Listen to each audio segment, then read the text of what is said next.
trauma with this guy, man, and the whole situation. And I just want to say, I think he needs a lot of prayer, and he needs mental health, like the things that we can relate to, you know? Absolutely. I think that's what's gonna save him or help him. Nothing else. I don't think we should talk about him.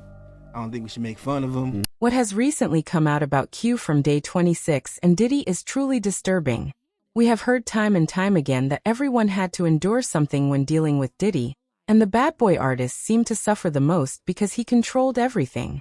However, what Q revealed has exposed an entirely new level of chaos, just when it seemed like nothing more could be said about Diddy. According to Q, we have only begun to uncover the truth. I kept trying to get in contact with him because all I wanted was an apology.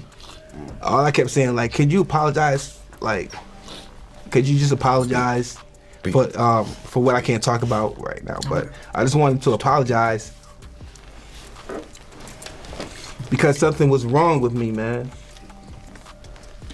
Something was wrong. And like on your last Vlad interview, you could look at me and tell like something was wrong. Like I wasn't the enthused person. I wasn't cute.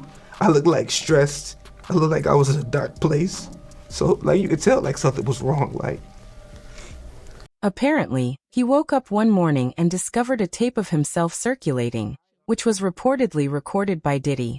The most disturbing part was that he had no memory of how or when it happened. However, the one thing he was certain about was that it could not have taken place without Dawn Richard assisting Diddy, allegedly as a way of paying her dues. But what exactly is Q referring to? Talk to Diddy? Not as often as I'd like, but that's the homie forever. Yeah. Wouldn't know that Puff had bought me out of a contract prior to even getting on the show. Like it wasn't I chose Puff over my group at the time. It was more of when someone does that, where I come from, you got to respect that on a large level. So I gave loyalty to him. All his crazy, I look at things like that as loyalty. So I was loyal to him and I paid my dues back like a businesswoman should. Right. Until he said, okay, your dues are paid, and then I left. If you have been following the situation since the Cassie scandal that surfaced in 2023 and the RICO charges that further revealed how much the industry protected Diddy, then you already know that he allegedly kept tapes and records of nearly everyone who crossed paths with him. That is how he was said to maintain control and preserve his power. However, most people believe those recordings came from his infamous parties, assuming that those involved were complicit, and simply unaware that his home was fully monitored. But what if what Q is claiming is true? That events did not unfold that way, and that Diddy still managed to obtain compromising material on him despite his efforts to protect his image. Quannell Mosley of Day 26 had long avoided speaking about Diddy, and whenever he did, he appeared deeply shaken, sometimes even breaking down in tears. I don't understand. No, it's okay, bro. I don't understand why someone would sit down and think about hurting someone. I don't know. Or laugh about it after they do it, you know. Like, I don't get it. That's why I said none of them are innocent. I'm not here to expose anybody, but none of them are innocent, man. Like, none of them are innocent. Y'all all coming after this man for millions of dollars when y'all were a part of it as well. Even when he appeared for an interview this year with the rest of his group, he seemed visibly shaken and triggered when asked whether anything had ever happened between him and Diddy. It was not until his interview with Aubrey O'Day that he began to explain why speaking about Diddy was so difficult, and the things he had witnessed started to make more sense.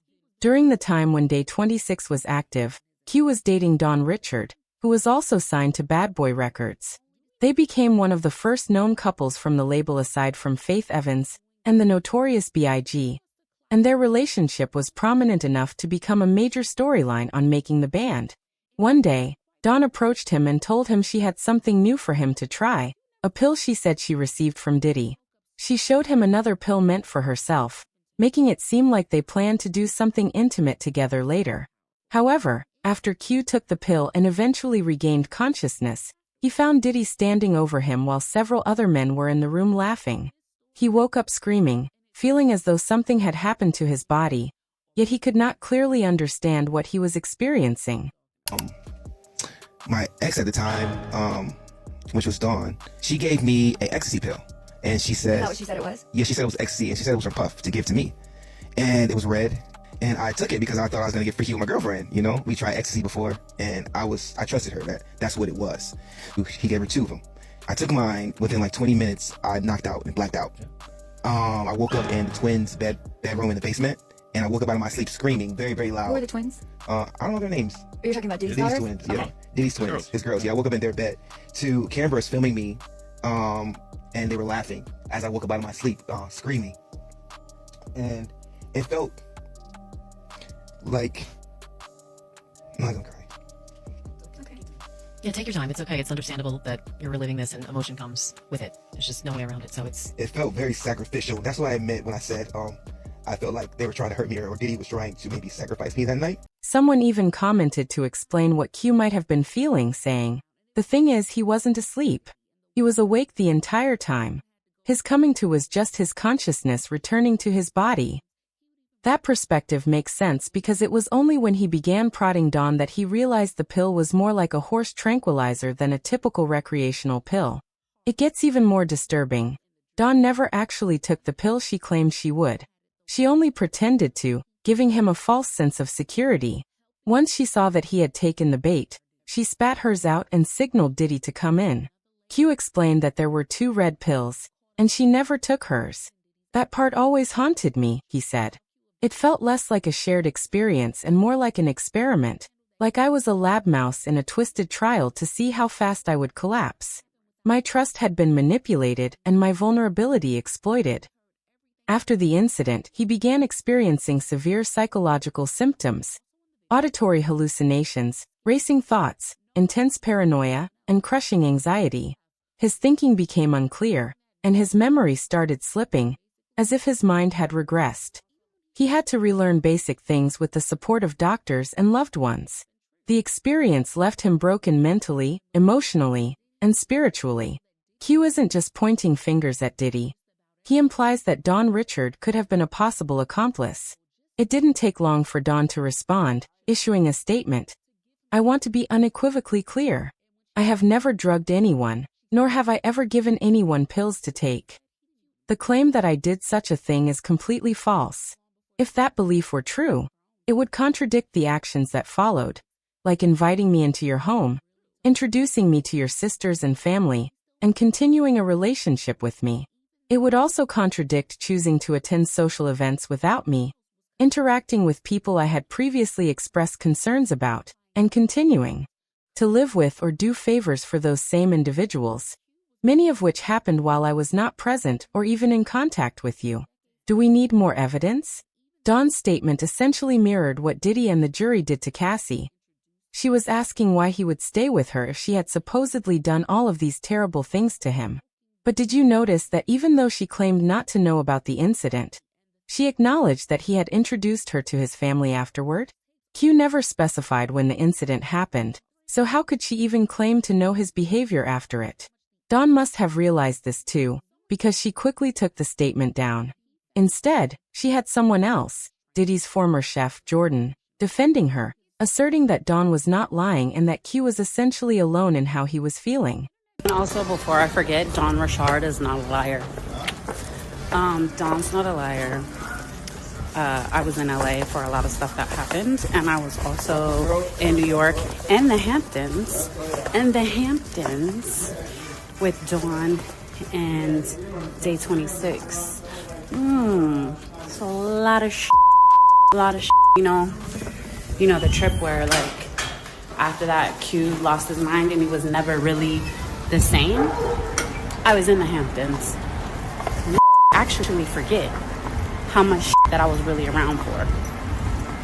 So yeah, Don Richard is not a liar, has never been a motherfucking liar. If you guys knew, okay, working for someone that weaponizes food and punishes people and not allowing them to eat or sleep and berating them and all of that, like, yeah. But it seems Q was more than ready to speak and release everything he had been holding onto for over 2 decades.